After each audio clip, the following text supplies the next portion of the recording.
बात ऑस्ट्रेलिया के जंगलों से होती है। पहले हमें जंगल में लगी खतरनाक आग दिखाई जाती है, जो यहाँ होना एक आम सी बात है। फिर आग के बाद वो तबाही और जानवरों का बुरा हाल, इन सब से हटकर हमें एक ऐसी चीज की झलक दिखाई जाती है जो यहाँ के घने जंगलों में शायद सदियों से मौजूद है, मगर आज तक इंसान इससे बेखबर रहा। दोस्तों, अब हमारा फोकस होगा कहानी के मेन कैरेक्टर्स पर। तो सबसे पहले हमें दिखाई जाती है क्लेयर। क्लेयर पेशे से वीडियो ट्रैपर और डॉक्यूमेंटेरियन है। कुछ महीने पहले ही यहाँ के जंगलों में आग लग गई थी, जिससे बहुत तबाही हुई। कहते हैं कि 100 से भी ज्यादा किस्म के जानवरों की नस्ल खतरे में है। क्लेयर के साथ हमें दिखाई जाती है ग्रेस, जो कि एक जूलॉजिस्ट है। क्लेयर भी वलयन कर रही थी और ग्रेस भी। दोनों का मकसद है जानवरों की मदद करना। ग्रेस का मानना था कि अगर हम किसी एक नस्ल को भी मिटाने से बचा सके तो ये बहुत बड़ी बात होगी। शुरुआत में ग्रेस यानी कि जानकारी दे रही थी, वो कई किस्म के जानवरों के बारे में बताती है।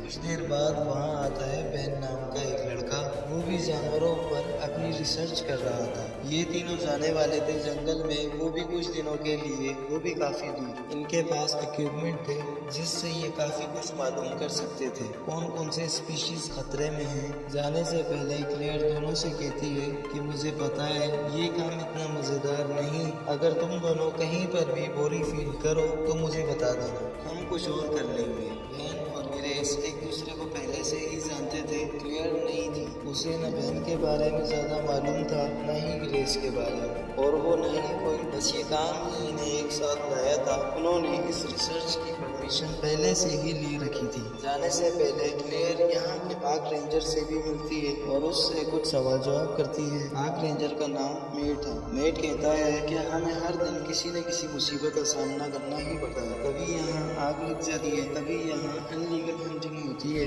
शिकारी जानवरों का भी खतरा है। और वो क्लेयर से कहता है कि तुम जैसे लोग भी यहाँ आकर हमें तंग कर रहे होते हो। मेट ये सब मजाक में कहता है, इसलिए क्लेयर और उसके साथी इस बात को बुरा नहीं मानते। अब ये सब अपना सफर शुरू करते हैं। जंगल में गाड़ी के लिए एक रास्ता था। जंगल में नेटवर्क नहीं होता, इसलिए इनके पास संपर्क करने के लिए बस एक ही रेडियो होगा। अगर कोई प्रॉब्लम हुई, ये लोग सिर्फ पार्क रेंजर मेट से ही संपर्क कर सके। अब मेट की ये जिम्मेदारी होगी कि इन लोगों की सुरक्षा करें, क्योंकि जंगल में कुछ भी हो सकता है। चलते चलते इन तीनों की कुछ बातें होती हैं। सभी अपना अपना मकसद बताते हैं। ग्रेस के आने का मकसद किसी स्पीशी को बचाना था। क्लेयर ने जब टीवी पे जब इस तबाही के बारे में सुना, वो कुछ अच्छा करना चाहती थी जिससे इन जानवरों का कुछ भला हो। बेन के आने का मकसद तो कुछ और ही था। वो कहता है कि ऐसे बहुत से जानवर हैं जो अभी तक डिस्कवर नहीं हुए। मेरी ख्वाहिश है कि मैं किसी स्पीशी को डिस्कवर करूं और उसे अपना नाम दूं। बेन और ग्रेस जानवरों के बारे में,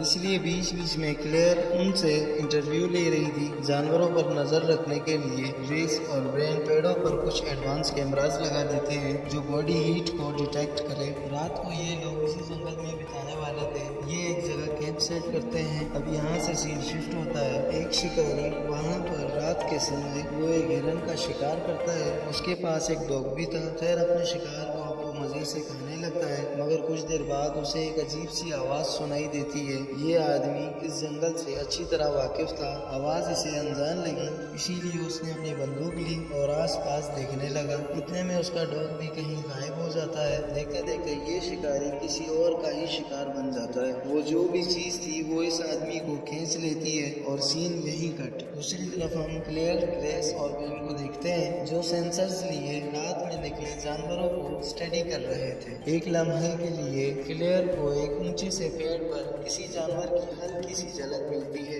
मगर बेन और ग्रेस उसे पहचान नहीं पाते और बाकी उन्हें आम से जानवर ही जैसे कोला, मुरार पक्षी। जिसके बाद ये लोग आग जलाते हैं और वहीं बैठकर बातें करने लगे। फिर क्लेयर एक जू की कहानी बताती है कि मैंने देखा कि कैसे ये जानवर भी फीलिंग्स रखते हैं, बस इन्हें समझने की देर है। जू में किसी जानवर पर अत्याचार की वजह से क्लेयर का भी मन बदला और उसने यहाँ आने का फैसला किया। ये लोग 3 टेंट लगाते हैं। ग्रेस और बेन तो ठीक थे, मगर जानवरों की आवाजें क्लेयर को डरा रही थी, इसलिए वो ग्रेस के टेंट में आ जाती है। रात गुजर गई और सुबह ये लोग उन कैमरास को चेक करते हैं जो कल रात इन्होंने लगाए थे। फुटेज को चेक करने पर उन्हें कुछ खास नहीं मिलता, इसलिए ये लोग जंगल में और आगे जाने का फैसला करते हैं। रास्ते में गिरा पेड़ भी आ जाता है, मगर बेन ने अपनी पूरी तैयारी कर ली थी, इसीलिए वो उस पेड़ को काट कर रास्ता खोलता है और ये दोबारा आगे रवाना हो जाते हैं। जैसे जैसे ये लोग आगे बढ़ रहे थे, बेन को एक अजीब सा डर महसूस हो रहा था। फिर 1 महीने पहले उन्होंने कुछ कैमरास लगाए थे।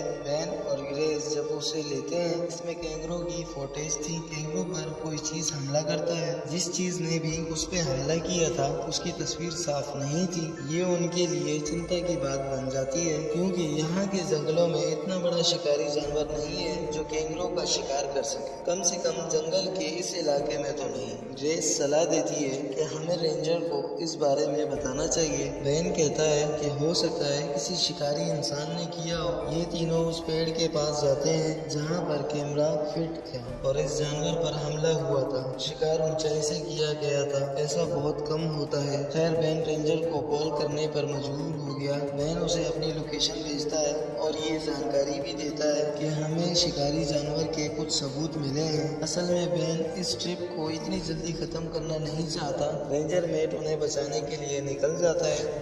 वहाँ उन तीनों को कुछ और सबूत मिलते हैं। उन्हें पेड़ पर बने कुछ नाखूनों के निशान मिलते हैं जो इनके रिकॉर्ड में किसी जानवर से मेल नहीं खा रहे थे। अगर बेन की बात सही है, शिकार किसी इंसान ने किया होगा, तो वो कोई पागल ही होगा जो इतनी ऊंचाई से कूदा होगा। अब तो उसकी कमर टूट चुकी होगी, ऐसा मुमकिन ही नहीं। ये काम किसी इंसान का नहीं था। अब इनका सामना किसी अनजान जानवर या फिर किसी और चीज से था, इसलिए ये लोग अब उस इलाके से नहीं जाते बल्कि अपने सभी कैमरास को वहाँ पर फिट कर देते हैं। शाम होने वाली थी। रेंजर मेट को रास्ते में उसी शिकारी की कार मिलती है जिसे कल रात किसी चीज ने मार दिया था। वो वहाँ रुकता है, आसपास का जायजा लेता है। उसे गाड़ी का मालिक कहीं भी नहीं मिला, मगर जब उसे खून नजर आया तब उसे शक होने लगा। थोड़ा आगे जाने पर एक पेड़ के सामने घसीटने के निशान थे। मेट वहाँ खड़ा था, तभी उसे उस शिकारी का डॉग नजर आया जो काफी घबराया हुआ। जमीन पर पड़ी शिकारी की गन लेते समय कोई चीज उस पर भी हमला कर देती है और उसे भी घसीट कर ले जाया जाता है। वहाँ बेन कुछ बातें बताने लगा क्लेयर और ग्रेस को। वो कहता है कि रिकॉर्ड के हिसाब से कुछ ऐसे जानवर जो आज से 5000 साल पहले एक्सटिंक्ट हो गए थे। कहानी बेस में कहा जाता है कि ये शिकारी जानवर लगभग इंसान जितने ही होते हैं। ये हमेशा अपने शिकार पर ऊंचाई से हमला करते हैं, जिससे शिकार तुरंत बेहोश हो जाता है या फिर मर जाता है। फिर ये जानवर उनका गला काट देता है, फिर उसे पेड़ पर ले जाता है, फिर खा लेता है। इन बातों से क्लेयर को डर जरूर लग रहा था, मगर ग्रेस हंसने लगी क्योंकि वो ऐसी एक मनगढ़ंत कहानी समझ रही थी। बेन समझाता है कि ऐसे बहुत से जानवर थे जो हमें लगा था कि खत्म हो चुके हैं, मगर उनके स्पीशीज फिर भी मिल गए। तो ग्रेस कहती है कि वो बस सैकड़ों साल पहले की बात होती, मगर तुम जिस जानवर की बात कर रहे हो ये आज से हजारों साल पहले ही खत्म हो चुके हैं। बेन कहता है कि हो सकता है बार बार इस आग की वजह से